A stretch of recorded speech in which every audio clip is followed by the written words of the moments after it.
لا إله إلا الله.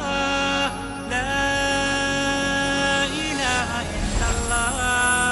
لا إله إلا الله.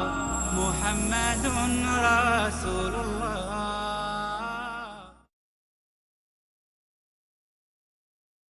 الحمد لله رب العالمين والعاقبة للمتقين ولا عدوان إلا على الظالمين والصلاة والسلام على أشرف الأنبياء والمرسلين المبعوث رحمة للعالمين نبينا محمد وعلى آله وصحبه ومن دعا بدعوته واتبع هديه إلى يوم الدين. أما بعد، فقد قال الله سبحانه وتعالى في محكم تنزيله بعد أعوذ بالله من الشيطان الرجيم لا تقم فيه أبدا إلى آخر الآية. محترم حاضرین، بزرگوں، دوستوں، ہم آج کے درس میں کتاب التوحید کا نواں باب اور اس باب کا بالکل آخری ٹکڑا جو باب ما جاء فی الذبح لغیر اللہ کے تحت صاحب کتاب نے مسند احمد کے حوالے سے طارق بن شہاب رضی اللہ عنہ کی ایک حدیث نقل کی ہے، اس کا ایک آخری ٹکڑا پڑھیں گے اور انشاءاللہ 10واں باب اس کے ساتھ ہی لیں گے، جس کا عنوان ہے لا یذبح للہ بمکان یذبح فیہ لغیر اللہ. تو ہم طارق بن شہاب کے حوالے سے جو روایت نقل کی گئی ہے، جو اصلاً سلمان فارسی رضی اللہ عنہ سے موقوفاً روایت ہے، اس کا ذکر کریں گے. اس حدیث کا خلاصہ یہ ہے کہ دو شخص ایک بستی سے گزرے، ایک قوم سے گزرے جن کا ایک بڑا بت تھا، اور کوئی بھی شخص اس بت کے پاس سے نہیں گزرتا مگر وہ اس پر کچھ چڑھاوا چڑھاتا. ان دونوں کے پاس جو گزرے تھے کچھ نہیں تھا، تو ان لوگوں نے کہا کہ ہمارے پاس کچھ نہیں ہے. تو قوم کے لوگوں نے کہا اگر کچھ نہیں ہے تو اپنے دل کی عظمت اور عقیدت کا اظہار یوں کرو ہمارے بت کے لیے کہ ایک مکھی لو اور ہمارے بت کے نام پر چڑھا دو. تو ایک نے حقیق مخلوق سمجھ کر کے چڑھا دیا اور لوگوں نے اس کو چھوڑ دیا، اور وہ مرا تو شرک پہ مرا، اس لیے جہنم میں گیا. تو گویا اس کے جہنم میں جانے کا سبب مکھی ہوئی. جہنم تو بڑے برے اعمال کی وجہ سے آدمی جاتا ہے. لوگوں کو تعجب ہوا کہ مکھی سے جہنم میں کیسے گیا، چونکہ مکھی غیر اللہ کے نام پر چڑھائی گئی. غیر اللہ کے نام پر چڑھایا جانا کسی چیز کا، غیر اللہ کے نام پر کسی جانور کا ذبح کیا جانا شرک اکبر ہے. وہ مرا شرک اکبر کر کے، اسی جہنم میں گیا، اور گیا تو ادھر جہنم میں ہمیشہ رہے گا، کیونکہ وَمَن يُشْرِكْ بِاللَّهِ فَقَدْ حَرَّمَ اللَّهُ عَلَيْهِ الْجَنَّةَ وَمَأْوَاهُ النَّارُ وَمَا لِلظَّالِمِينَ مِنْ أَنصَارٍ. سورہ مائدہ آیت نمبر 72 میں اللہ فرماتا ہے کہ جو اللہ کے ساتھ شرک کرے گا اس کا دائمی ٹھکانہ جہنم ہے. اللہ نے اس پر جنت حرام کی ہے، اس کا دائمی ٹھکانہ جہنم ہے، اور ایسے ظالموں کا کوئی مددگار نہیں ہوگا. اور دوسرے نے یہ کہا کہ نہیں، ما کنت لأقرب لأحد شيئا غیر اللہ، میں اللہ کے علاوہ کسی کے لیے بھی کوئی حقیر سے حقیر مخلوق نہیں چڑھا سکتا. کا قتل ہونا منظور ہے. غور فرمائیے، ایک مومن کے دل میں توحید کی کتنی عظمت اور شرک کتنی سنگین چیز ہے کہ قتل کو آدمی ترجیح دے رہا ہے لیکن شرک کرنے کو ترجیح نہیں دے رہا. ایک مکھی جیسی حقیر مخلوق بھی اللہ کے علاوہ کے لیے ذبح کرنا، قربان کرنا اس کو گوارا نہیں ہے. چنانچہ لوگوں نے اس کو قتل کر دیا، وہ مر گیا، جنت میں گیا. اس حدیث میں عظیم فوائد ہیں کہ اصل جو چیز ہے وہ قلب کی عقیدت ہے. کیا کچھ بڑی چیز پیش کر رہے ہیں غیر اللہ کے لیے کہ چھوٹی چیز کر رہے ہیں؟ بکرا ذبح کر رہے ہیں کہ مرغی ذبح کر رہے ہیں کہ مکھی ذبح کر رہے ہیں؟ ذبح تو غیر اللہ کے لیے کر رہے ہیں، تقرب کے لیے کر رہے ہیں، ان سے نزدیکی حاصل کرنے کے لیے کر رہے ہیں، ان کو اپنے سے خوش کرنے کے لیے کر رہے ہیں، تو شرک کر لیا. اور ایک مومن کے لیے اس میں زبردست عبرت ہے. اور صحیحین میں حضرت انس بن مالک رضی اللہ عنہ سے بھی روایت ہے کہ 3 خوبیاں جس کے اندر ہوگی ایمان کی سمجھو مٹھاس اس کو مل گئی. طاعت کرنے میں لذت ملے گی، گناہ کرنے سے نفرت ہوگی. اس میں ایک تیسری چیز یہ بتائی گئی ہے کہ وہ ان یکرہ ان یعود فی الکفر کما یکرہ ان یلقی فی النار. مسلمان ہونے کے بعد کفر کرنا اس کو ایسے ہی ناپسند ہو جیسے کہ آگ میں ڈالا جانا. آگ میں ڈالے جانے کو پسند کرے لیکن کفر کرنے کو پسند نہ کرے. یہاں علماء نے اس بات کی بھی بحث کی ہے کہ وہ دونوں میں سے ایک جس نے بت کے لیے مکھی چڑھائی تھی، خود ہمارے صاحب کتاب علامہ محمد ابن الوہاب رحمۃ اللہ علیہ نے لکھا ہے کہ جس شخص نے مکھی چڑھائی تھی اس نے قصد اور ارادے سے نہیں چڑھائی تھی، خوش دلی سے نہیں چڑھائی تھی، بلکہ ان کے شر سے بچنے کے لیے چڑھائی تھی. اور لوگ آج خوشی خوشی چڑھاتے ہیں، جانور ذبح کرتے ہیں، بلکہ پالتے ہیں، پوستے ہیں. وہ بڑی عقیدت اور احترام سے جانور کو پالتے ہیں، اس کا اتنا احترام نہیں کرتے جانور کا جتنا اللہ کے لیے ذبح کیے جانے والے جانور کا احترام ہونا چاہیے۔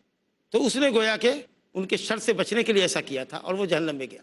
لیکن دوسرے بعض علماء کہتے ہیں کہ پہلے انہوں نے دباؤ ڈالا، لیکن دباؤ ڈالنے کے بعد اس شخص نے ارادے سے چڑھایا تھا، کیونکہ اگر ارادے سے نہیں چڑھایا ہوتا تو قرآن مجید میں سورہ نحل میں اللہ تعالیٰ فرماتا ہے، آیت نمبر 106 میں اللہ فرماتا ہے الا من اکرہ وقلبہ مطمئن بالایمان، جو آدمی کفر پر مجبور کر دیا جائے اور دل اس کا ایمان پر مطمئن ہو، یعنی دل میں قلب میں ایمان پختہ ہو، تو اس کا مواخذہ نہیں۔ تو اگر مجبور تھا اور اس نے شرک کا کام کیا تو اس کو جہنم میں نہیں جانا چاہیے تھا، کیونکہ مجبور کر دیا گیا تھا۔ لہذا اس نے شر سے بچنے کے لیے بادلِ ناخواستہ کام یہ نہیں کیا تھا، بلکہ خوش دلی سے کیا تھا۔ شروع میں انہوں نے دباؤ ڈالا، لیکن جب دباؤ ڈالا اور کہا ایک مکی صحیح، تو اس نے خوش دلی سے سوچا، ارادے سے، قصد سے کہ چلو ایک مکی کی تو بات ہے، چلو ٹھیک ہے کر دیتا ہوں۔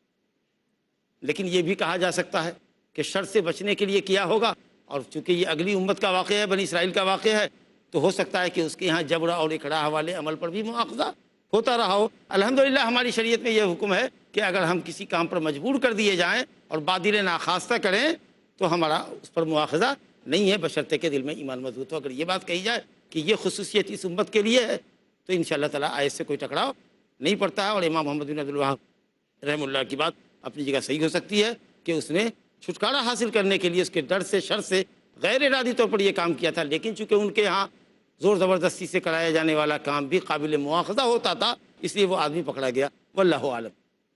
مگر اتنی بات تو صاف ہو گئی کہ یہ دونوں تھے مسلمان، پہلے سے مومن تھے، ورنہ اگر پہلے سے ہی کافر ہوتے تو یہ کیوں کہا جاتا دخل رجل النار فی ذباب، ایک آدمی مکھی کے سبب جہنم میں گیا؟ اس کا مطلب یہ کہ اس سے پہلے کوئی ان کے پاس شرک نہیں تھا، یہی پہلا شرک تھا جس پر ان کی موت ہوئی، یعنی قتل کیے گئے تو وہ جنت میں گئے، اور جس نے اپنی جان بچا لی مکھی چڑھا کر کے وہ جہنم میں گیا۔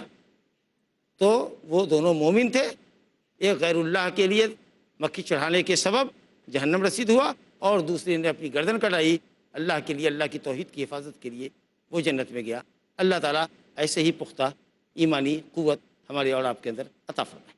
یہ جو باب، نواں باب ما جاء فی ذبح لغیر اللہ ہم نے پڑھا، اس کے ساتھ ہی جو 10واں باب ہے بڑا زبردست جوڑ، غیر اللہ کے لیے ذبح کرنا یہ تو مقصد ہوتا ہے آدمی کا، اور یہ شرک اکبر ہے، اس میں کہیں کوئی ڈاؤٹ نہیں، لیکن شرک کے بہت سے اسباب ہوتے ہیں اور بہت سے وسائل ہوتے ہیں جو انسان کو شرک سے قریب کرنے والے۔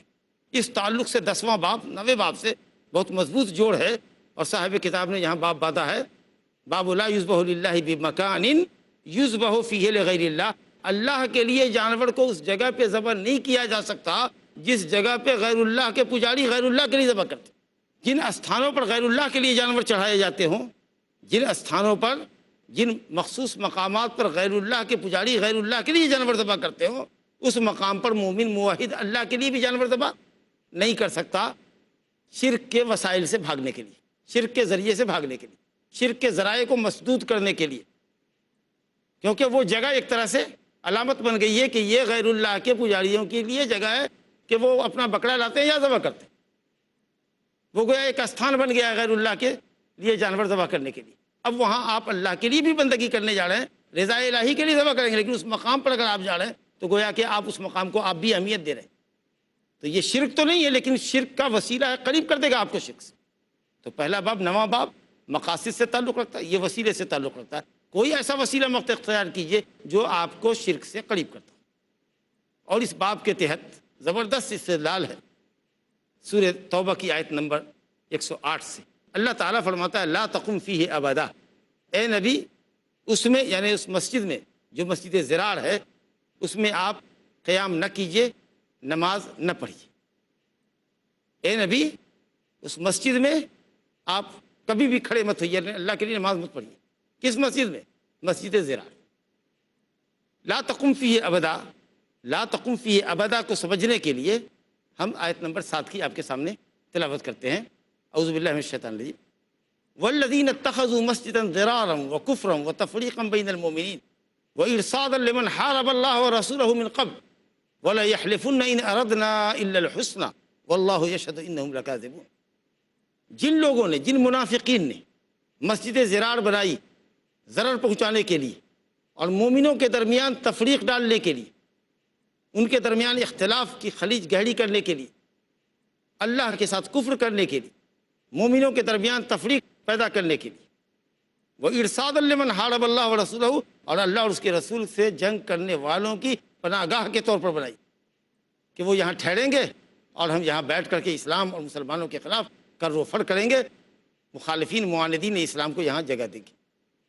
یہ مقصد تھا ان کا مسجد بنانے کا، اور بڑی چاپلوسی اور دانائی سے یہ کہہ رہے ہیں نبی صلی اللہ علیہ وسلم سے، وَلَا يَحْلِفُنَّ إِنْ أَرَدْنَا إِلَّا، قسم کھا رہے ہیں، تاکیدی قسم کھا رہے ہیں، واللہ باللہ تاللہ، تاکید پر تاکید، کہ ہم نے اس کو نیتی سے قائم کیا ہے کہ ہمارے محلے کے جو بوڑھے کمزور لوگ ہیں جاڑے کی رات میں وہ دور مسجد نہیں جا سکتے، لہذا محلے والوں کے لیے ہم نے مسجد بنائی ہے۔ انشاءاللہ انتظار کیجیے، ایک مختصر وقفے کے بعد ملتے ہیں آپ سے۔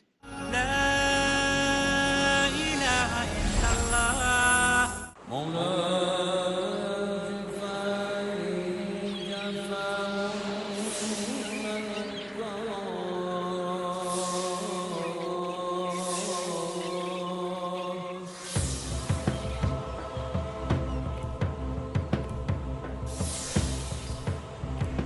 دل ہو زندہ تو ہے منزل کامرانی، ورنہ صبح و شام تو بس ہے آنی جانی۔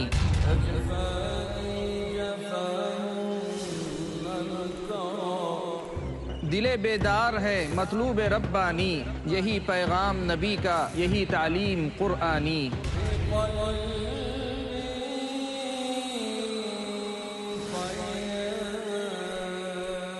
دل کیا ہے، دل کی ضرورت کیا ہے، دل کی زندگی کیا ہے، موت کیا ہے؟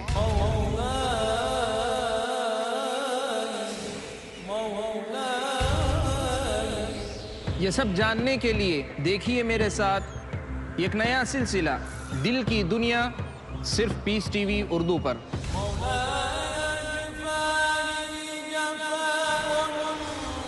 صرف مومنوں کا مقدر ہے ایمان کی لازوال روشنی، جو کرتی ہے آباد دل کی دنیا۔ ہر منگل رات 11:30 بجے اور دوبارہ صبح 6 بجے انڈیا میں پیس ٹی وی اردو پر۔ جھوٹ کا اندھیرا کتنا ہی گہرا کیوں نہ ہو، سچائی کی ایک کرن سے مٹا دینے کے لیے کافی ہے۔ ہر پہلو، ہر نظریہ، ہر نقطہ سچ کا، ہر دم، ہر پل، ہر لمحہ سچ کو پیش کرنے کی جستجو۔ آئیے میرے ساتھ اور حق کو جانیے۔ عالم انسانیت کے لیے سچائی کی روشنی۔ ڈاکٹر ذاکر نائک پیش کریں گے اظہار حق، آج رات 10 بجے اور دوبارہ صبح 8:30 بجے انڈیا میں پیس ٹی وی اردو پر۔ کیا ہے توحید کی ضد؟ شین را کاف۔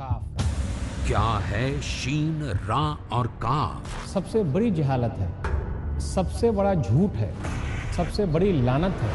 معاشرے پر اس کے اثرات کیا ہیں؟ جہنم اس کا ٹھکانہ ہے۔ کیوں ہے انسان پریشان آج؟ جاننے کے لیے دیکھیے بکھرتا سماج۔ اگلا پروگرام پیس ٹی وی اردو پر۔ لا إله إلا الله۔ السلام علیکم ورحمۃ اللہ وبرکاتہ۔ ماشاءاللہ، آپ وقفے سے قبل سماعت کر رہے تھے۔ یہ جو باب، نواں باب ما جاء فی ذبح لغیر اللہ ہم نے پڑھا، اس کے ساتھ ہی جو 10واں باب ہے، بڑا زبردست جوڑ۔ غیر اللہ کے لیے ذبح کرنا یہ تو مقصد ہوتا ہے آدمی کا، اور یہ شرک اکبر ہے، اس میں کہیں کوئی ڈاؤٹ نہیں۔ لیکن شرک کے بہت سے اسباب ہوتے ہیں اور بہت سے وسائل ہوتے ہیں جو انسان کو شرک سے قریب کرنے والے۔ اس تعلق سے 10واں باب 9ویں باب سے بہت مضبوط جوڑ ہے، اور صاحب کتاب نے یہاں باب باندھا ہے، باب لا یذبح للہ بمکان یذبح فیہ لغیر اللہ۔ اللہ کے لیے جانور کو اس جگہ پہ ذبح نہیں کیا جا سکتا جس جگہ پہ غیر اللہ کے پجاری غیر اللہ کے لیے ذبح کرتے۔ جن استھانوں پر غیر اللہ کے لیے جانور چڑھائے جاتے ہوں، جن استھانوں پر، جن مخصوص مقامات پر غیر اللہ کے پجاری غیر اللہ کے لیے جانور ذبح کرتے ہوں، اس مقام پر مومن موحد اللہ کے لیے بھی جانور ذبح نہیں کر سکتا۔ شرک کے وسائل سے بھاگنے کے لیے، شرک کے ذریعے سے بھاگنے کے لیے، شرک کے ذرائع کو مسدود کرنے کے لیے، کیونکہ وہ جگہ ایک طرح سے علامت بن گئی ہے کہ یہ غیر اللہ کے پجاریوں کے لیے جگہ ہے کہ وہ اپنا بکرا لاتے ہیں یا ذبح کرتے ہیں۔ وہ گویا ایک استھان بن گیا ہے غیر اللہ کے لیے جانور ذبح کرنے کے لیے۔ اب وہاں آپ اللہ کے لیے بھی بندگی کرنے جا رہے ہیں، رضا الہی کے لیے ذبح کریں گے، لیکن اس مقام پر اگر آپ جا رہے ہیں تو گویا کہ آپ اس مقام کو آپ بھی اہمیت دے رہے ہیں۔ تو یہ شرک تو نہیں ہے، لیکن شرک کا وسیلہ ہے، قریب کر دے گا آپ کو شرک سے۔ تو پہلا باب، نواں باب مقاصد سے تعلق رکھتا ہے، یہ وسیلے سے تعلق رکھتا ہے۔ کوئی ایسا وسیلہ مت اختیار کیجئے جو آپ کو شرک سے قریب کرتا ہو۔ اور اس باب کے تحت زبردست استدلال ہے سورہ توبہ کی آیت نمبر 108 سے۔ اللہ تعالیٰ فرماتا ہے لا تقم فیہ ابدا، اے نبی اس میں، یعنی اس مسجد میں جو مسجد زرار ہے، اس میں آپ قیام نہ کیجئے، نماز نہ پڑھیے۔ سورہ توبہ آیت نمبر 107 کہ منافقین نے ایک مسجد ضرر پہنچانے کے لیے، کفر کو فروغ دینے کے لیے، مسلمانوں کے درمیان تفریق پیدا کرنے کے لیے اور اعدائے اسلام کی کمینگاہ کے طور پر پناہ گاہ کے لیے ایک مسجد بنائی تھی، اور جھوٹی قسم کھا کے نبی صلی اللہ علیہ وسلم کو سمجھانے کی کوشش کی، اپنے شیشے میں اتارنا چاہا کہ آپ ہماری اس مسجد کا افتتاح کر دیجئے، نماز پڑھ دیجئے، تاکہ اس مسجد کی شرعی حیثیت مسلم ہو جائے، مسجد کو آپ کی طرف سے اپروول مل جائے اور ہم لوگ اس پہ نماز پڑھیں۔ ہمارا مقصد یہ ہے کہ بڑے محلے کے بوڑھے، کمزور لوگ، بیمار لوگ، اور اسی طریقے سے جاڑے کی رات میں کہاں مسجد قباء جا سکیں گے، دور ہے، محلے کی ایک مسجد ہوگی، وقتی نماز وہ یہیں ادا کریں گے۔ آپ تو عالم الغیب نہیں ہے کہ انہوں نے کس مقصد کے لیے بنایا ہے، کہ ابھی تو ہم سفر پہ نکل رہے ہیں۔ سلف صالحین کی یہ تفسیر ہے، مجاہد اور دوسرے علماء مفسرین سے تفسیر منقول ہے۔ ہم غزوہ تبوک کے لیے نکل رہے ہیں، جب سفر سے لوٹیں گے تو انشاءاللہ۔ آپ نے اللہ رب العالمین کی مشیت پر معلق وعدہ کیا کہ انشاءاللہ دیکھیں گے لوٹنے کے بعد۔ جب آپ لوٹے اور ابھی مدینہ پہنچنے میں ایک آدھ دن باقی ہی تھا، تو اللہ رب العالمین نے آیت اتار دی اور منافقین کے خبیث مقاصد سے آپ کو آگاہ کر دی۔ چنانچہ مدینہ پہنچنے سے قبل آپ نے کچھ لوگوں کو اس مہم پر بھیجا کہ جا کر اس مسجد کا صفایا کر دو، اور مسجد کا صفایا کر دیا گیا۔ رب العالمین فرماتا ہے کہ اے نبی آپ اس مسجد میں قیام مت کیجئے، کبھی بھی قیام مت کیجئے۔ کیوں؟ مسجد بنائی گئی تھی اللہ کی معصیت کے لیے، دشمنان دین کی پناہ گاہ کے طور پر بنائی گئی تھی، خبیث مقاصد پر مشتمل مسجد تھی۔ آپ نماز پڑھتے وہاں تو کس کے لیے پڑھتے؟ اللہ کے لیے پڑھتے، لیکن اللہ کے لیے بھی آپ کو نماز پڑھنے کے لیے اس مسجد میں روکا گیا جو خبیث مقاصد پر مشتمل تھی، جس کی پہلی اینٹ ہی فساد پہ ڈالی گئی تھی، کفر پہ ڈالی گئی تھی۔ تو معلوم یہ ہوا کہ ایسے مقام پر جو معصیت کی جگہ ہو، جو شرک کی جگہ ہو، اس مقام پر اللہ رب العالمین کے لیے خالص بندگی کرنا بھی اہل ایمان کو زیب نہیں دیتا۔ یہ ہے باب سے مطابق کہ اس مقام پر اللہ کے لیے جانور ذبح نہ کرو جس مقام پر غیر اللہ کے پجاری غیر اللہ کے لیے جانور ذبح کرتے۔ وہ مسجد جو خبیث مقاصد کے لیے بنائی گئی ہے، اس مسجد میں آپ اللہ رب العالمین کی رضا اور خوشنودی کے لیے نماز پڑھنے والے تھے، اللہ نے کہا نہیں آپ نہیں پڑھ سکتے۔ یہ فقاہت دیکھیے صاحب کتاب رحمۃ اللہ علیہ کی زبردست فقاہت دیکھیے کہ کتنا زبردست استنباط ہے۔ اب آیت نمبر 108 مکمل کرتے ہیں۔ لا تقم فیہ ابدا، آپ اس میں ہرگز قیام نہ کریں، نماز نہ پڑھیں۔ لمسجد اسس علی التقوی من اول یوم احق ان تقوم فیہ فیہ رجال یحبون ان یتطہروا واللہ یحب المطہرین۔ وہ مسجد جس کی بنیاد روز اول سے تقوی الہی پر ہے، اللہ اور اس کے رسول کی اطاعت پر ہے، اس مسجد میں آپ قیام کریں، نماز پڑھیں۔ وہ مسجد زیادہ حق رکھتی ہے کہ آپ اس میں نماز قائم کریں۔ وہ کون سی مسجد ہے؟ سیاق بتا رہا ہے کہ وہ مسجد قباء، اور اہل علم کی ایک جماعت نے یہ کہا کہ وہ مسجد جو مسجد تقوی ہے، اس سے سالہ تقوی جس کی اساس اور بنیاد تقوی الہی پر ہے، مسجد قباء۔ مسجد تقوی مسجد قباء ہے جو مسجد نبوی سے تقریباً 3 میل کے فاصلے، اور اس کی فضیلت آئی ہے حدیث کے اندر، سنن وغیرہ کی روایت میں ہے اسید بن زہیر رضی اللہ عنہ سے کہ نبی صلی اللہ علیہ وسلم نے فرمایا کہ مسجد قباء میں نماز پڑھنا عمرے کے برابر ہے۔ اور صحیحین میں حضرت عبداللہ بن عمر رضی اللہ عنہ سے روایت ہے کہ نبی صلی اللہ علیہ وسلم مسجد قباء کی زیارت کرتے تھے، کبھی پا پیادہ اور کبھی سوار ہو کر، کبھی پر سوار ہو کے جاتے اور کبھی پیدل جاتے، اور سنیچر کو جایا کرتے تھے تاکہ لوگوں کی خبر خیریت معلوم کرے کون جمعہ میں، جمعہ تو صرف مسجد نبی میں ہوا کرتی تھی اور مساجد پر تالے پڑ جاتے تھے۔ تو کون کیوں نہیں آیا، کون بیمار ہے، کون سفر میں، ان کی خیریت کے لیے جاتے تھے اور مسجد قباء میں آپ 2 رکعت نماز پڑھتے تھے۔ یہ مسجد قباء ہے، جیسا کہ آیت کا سیاق بتا رہا۔ اور ایک دوسرا قول یہ ہے کہ وہ مسجد نبوی ہے، مسجد تقویٰ، مسجد نبوی۔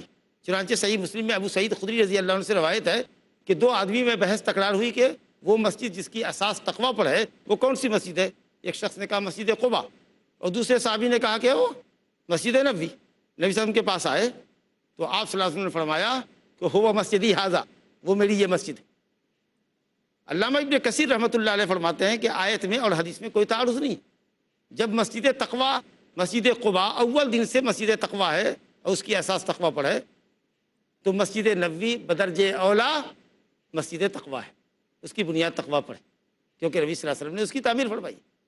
مسجد قباء مسجد تقویٰ ہے، یہ تو ہے، اور اگر وہ مسجد تقویٰ ہے تو اس صفت کی سب سے زیادہ مستحق مسجد نبوی بھی ہے، لہذا کوئی تعارض نہیں، وہ بھی مسجد تقویٰ، یہ بھی مسجد تقویٰ ہے۔ مسجد قباء بھی لمسجد اسست علی التقویٰ، اور مسجد نبوی بدرجہ اولا بڑھ کے لمسجد اسست علی التقویٰ، جس میں نماز پڑھنا کعبۃ اللہ کے علاوہ 1000 نماز پڑھنے سے بہتر ہے۔ صلاۃ فی مسجدی ھذا خیر من الف صلاۃ فیما سوا، صحیحین کی روایت ہے۔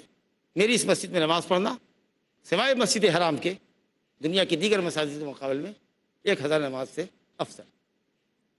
اس کے بعد نبی صلی اللہ علیہ وسلم ایک دن تشریف لے گئے قباء، لوگ آپ سے ملنے آئے، مسجد میں آئے، آپ نے ان سے پوچھا کہ بھئی کیا بات ہے، تمہاری مسجد کے قصے میں اللہ رب العالمین نے تم لوگوں کی پاکیزگی کی تعریف کی ہے، کافی ہے رجال یحبون ان یتطہروا، وہاں ایسے لوگ ہیں جو پاکی کو پسند کرتے ہیں اور اللہ تعالیٰ پاک بازوں کو پسند کرتا ہے، یہ کون سی پاکی کرتے ہو کہ اللہ تعالیٰ نے تمہاری پاکی کی تعریف کی ہے؟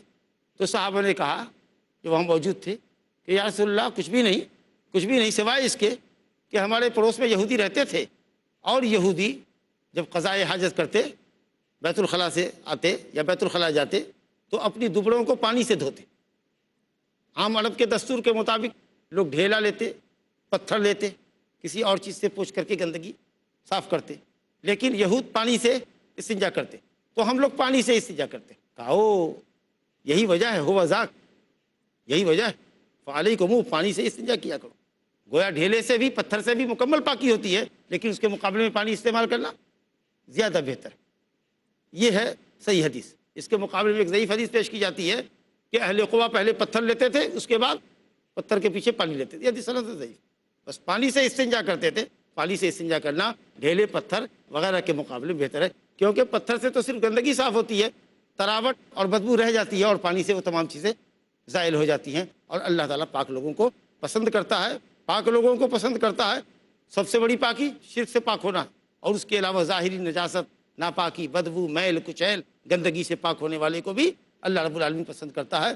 اس سے حافظ ابن کثیر رحمۃ اللہ علیہ استدلال کرتے ہیں کہ صالحین کی جماعت کے ساتھ جو پاکی کا مکمل لحاظ رکھتے ہوں اور اچھی طریقہ سے وضو کر کے نماز پڑھتے ہوں، ایسے لوگوں کے ساتھ نماز پڑھنا افضل ہے، کیونکہ اللہ رب العالمین نے پاک لوگوں کی تعریف کی ہے۔ گفتگو انشاءاللہ تعالی اس موضوع پر، جو اس باب میں ایک دوسری حدیث ہے کہ ایسے مقام پر کوئی عبادت نہیں کی جا سکتی جہاں اللہ کے علاوہ کے لیے جانور ذبح کیا جاتا ہو، اس مقام پر اللہ کے لیے جانور ذبح نہیں کیا جا سکتا۔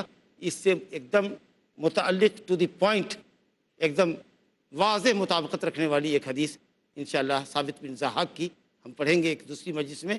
اگر ہمارے پاس وقت ہے 1 منٹ کے 2 منٹ کے اندر اگر کوئی صاحب کے پاس سوال ہو تو ہم ایک سوال لے سکتے ہیں درس کے۔ السلام علیکم صاحب۔ وعلیکم السلام ورحمۃ اللہ۔